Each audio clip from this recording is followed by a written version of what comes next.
They can't control me. You get what I'm saying? They can control Shaq. They can control Charles Barkley. They can control LeBron James. They can control Jay-Z and Beyonce. But not you, man. But they can't control me. You see, it ain't no name I won't name. It's up. I don't care who you are. I ain't taking no slice from nobody. Right? I ain't taking no slice from nobody. It's God. That's the only person that I serve. My mama ain't here. My mama was sacrificed. Me too. Now, this clip of Kanye West has been resurfacing amidst the new allegations against Sean Carter, aka Jay-Z. Now, this other old clip popped up online. This old footage of Harvey Weinstein and Jay-Z together while Harvey is defending Jay-Z from questions. Check this out. Well, if anything like that's happening, if that happens to one kid, any place that can happen to any kid should be closed. Your thoughts on Donald Trump and what it means for All right, guys, let's go. You know what? This is a labor of love from Jay, and that's the result. He's playing for him. We're here to talk about that and nothing else. Do you have a message for young adults? Thanks, guys. Now, if you know who Harvey Weinstein is, you know that there's not much I need to say after that, okay? But going back to the original Kanye video, he named a few names that are actually in this clip right here. You think Jay-Z or Probably not a good time right now.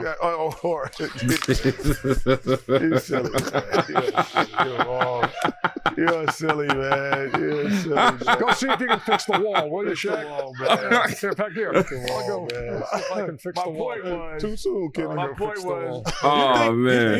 You think Jay-Z? Now, I know, we had us a little chuckle, we had us a little laugh, but things are very serious as it pertains to this Diddy case.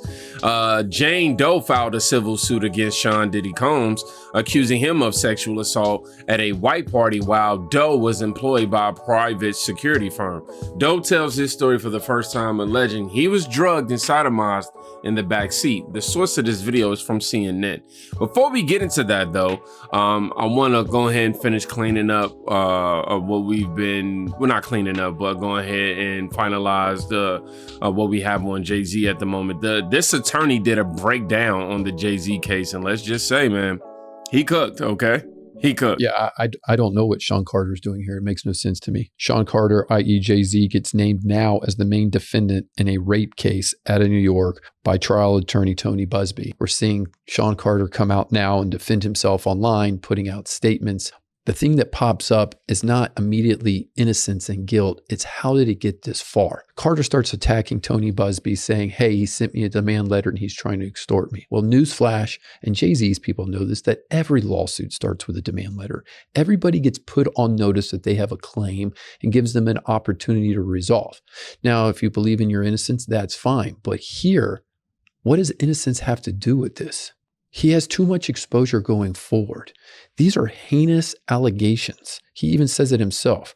Now you're getting tied to Sean Combs, who's indicted and standing trial for racketeering and extortion cases, just horrific stuff, RICO violations. And now Carter's brand is being brought into this, is being alleged that he raped a 13-year-old. I hear you. I understand the defenses if you're Sean Carter. Hey, 24 years ago, you have an anonymous source, an anonymous victim. It looks like it's just a shakedown by an ambulance attorney. Well, look at it on the other side. Do you really think Tony Busby, who's a powerhouse trial attorney out of Houston, Texas, who's taken down monster verdicts and literally just got appointed by the attorney general to take on investment firms on behalf of Texas, moves forward on a lawsuit if it's a bluff? It just doesn't make sense to me. You got to believe that Busby would say, hey, look, I'm not going to allow this case to come down to a he said, she said. Busby knows that the anonymous victim is going to have to be disclosed. They know this anonymous victim is going to have to take depositions. So there has to be more evidence. A bluff would be, hey, I sent you a demand letter saying that we believe you caused these injuries to my client. We're asking for this much money. You say no, and nothing happens. Busby didn't do that. He called his bluff and he took it public. And in fact, he went as far as to say, you know what, we're amending the complaint where we had you as celebrity A that was watching the rape, but now we have enough evidence to believe you were the one who actually committed the rape. Now, John Carter's team will attack that and they're going to say, you didn't even know what you were doing. But my point is, this can't be a bluff. And my point is, I don't understand what Jay-Z is doing coming out in the public. He's putting out these statements that Busby's going to use against him.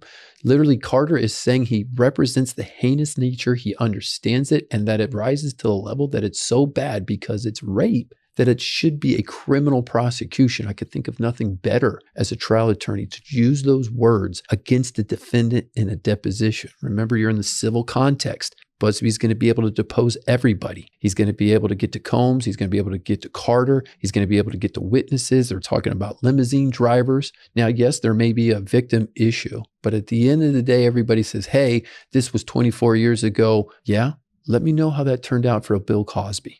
At the end of the day, I don't understand why Carter's people are letting him get out there and plead this innocence. I get it from a position that you want to get out in front of the jury.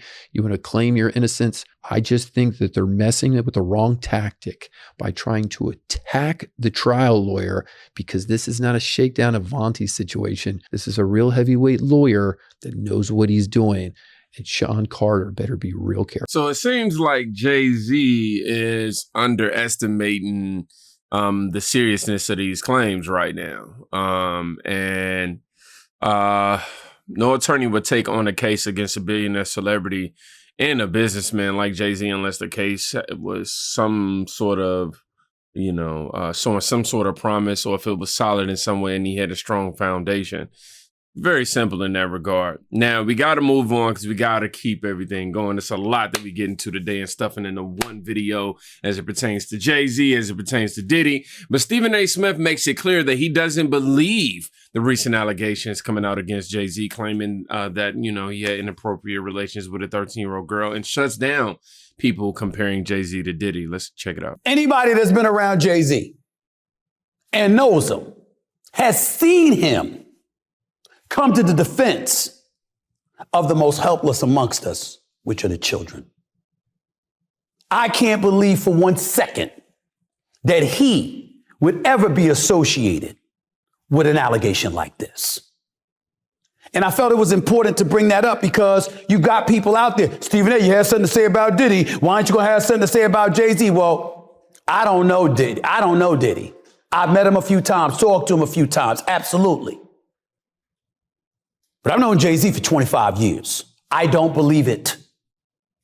Now, that's as far as I can go, because, again, if you can't provide eyewitness evidence to refute the allegations that have been levied against anyone, it's irresponsible to go over the airwaves and go any further than that. It is not irresponsible to point out who a friend of mine is.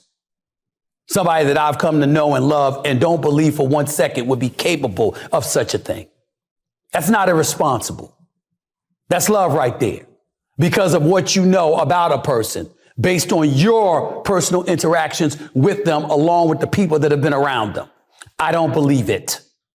And I tell you what also made me comfortable enough to come on the camera and say this to all of y'all. That quote that Jay-Z gave. Put it up there again, because I want the audience to see it again. I want to read the quote to you, okay?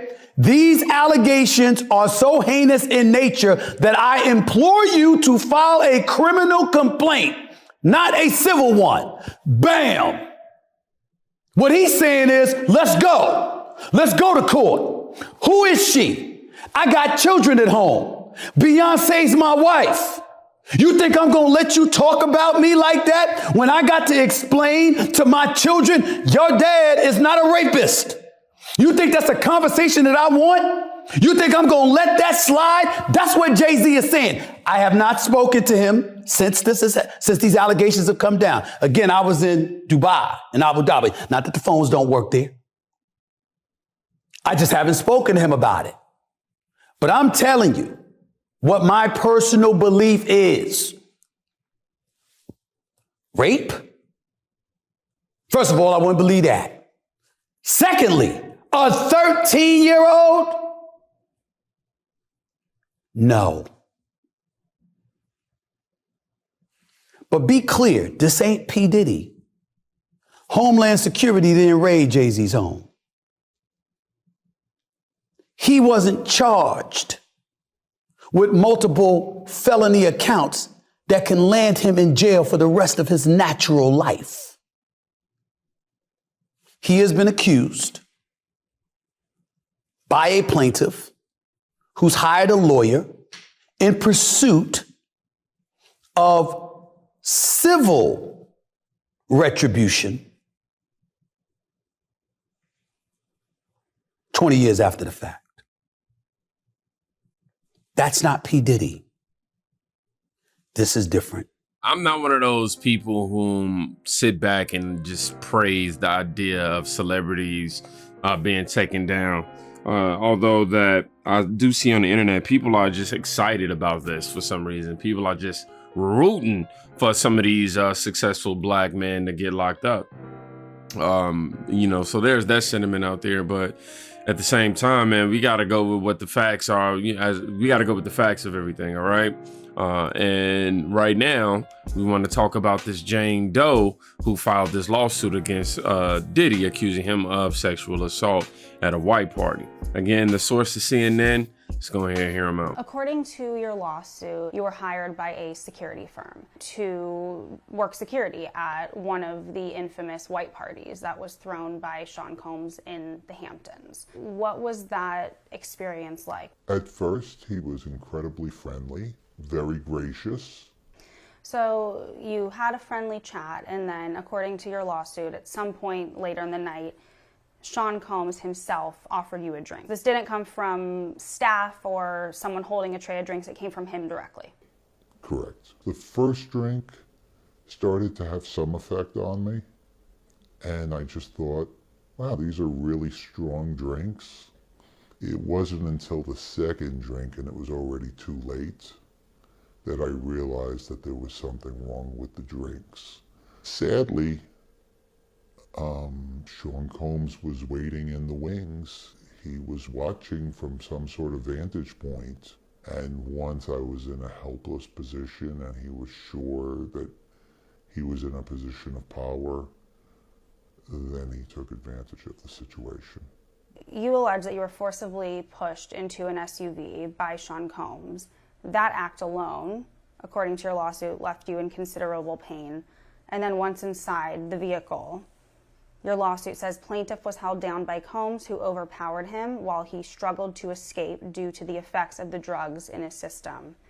And it goes on to say that he sodomized you. I was screaming. I was telling him to stop. It was incredibly painful. And he was acting like it was nothing. And he seemed to be disconnected from it. It was abusive beyond belief.